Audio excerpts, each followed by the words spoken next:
Here we are again today working on the old Alpha V6. Neglected, covered in dirt and leaves, trying to get it driving.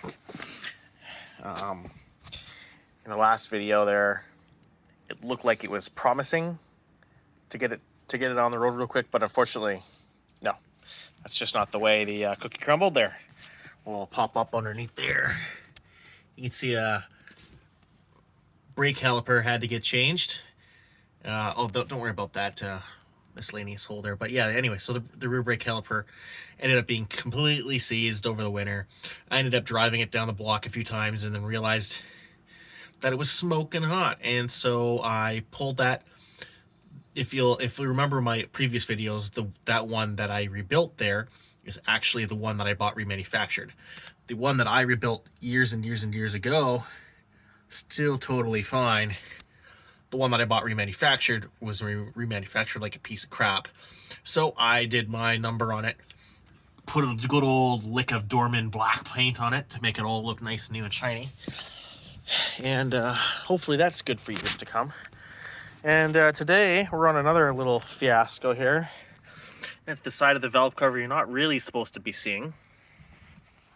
But this issue has been sort of around for a few years. You know, probably I've known about it for about 4 or 5 years, and I just haven't done anything about it. And after that coolant flush again in the last video with the dishwasher tab, finally maybe made me do something about it because it started getting worse, obviously. And if we'll look in here, you'll see there's antifreeze where there's not supposed to be. So I have brand new antifreeze in here. Brand new. It's nice and clean. Although it doesn't look that clean down there. Oh, it is. It's just a bad reflection. Okay. Brand new antifreeze in there, so it's very easy to spot it where it's not supposed to be. So definitely a weird place for antifreeze to be. And it does. I have known about this issue, and I haven't pinpointed exactly where it's coming from, but you have to assume. I mean, there's only so many places that it can come. It's either going to be a crack in the head casting, or it's going to be from these plugs here. So there's 3 of them. And I think there's another one back. Yeah, there's another one back there, just underneath the exhaust push rod here. So I'm going to pull the exhaust push rod off real quick here. And I'm going to try to pull that plug, hopefully non-destructively. And I know that there's going to be a crush washer under there. I have a whole bunch of them from old head kits laying around. So, I mean, apart from that plug leaking, I don't really know how else coolant can get in to the head. And because there's a divider here, you can see there's a hole.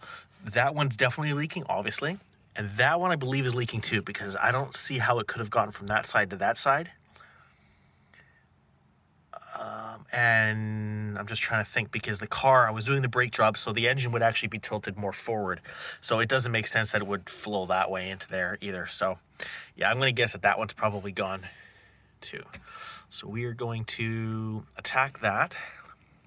I didn't screw the valve cover gasket when I pulled it off. I was very careful. So I should be able to, if I don't screw these plugs, get this thing basically on the road right away.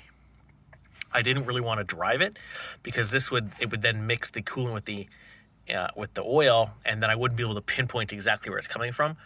So yeah, at least now I know, and we'll report back the findings.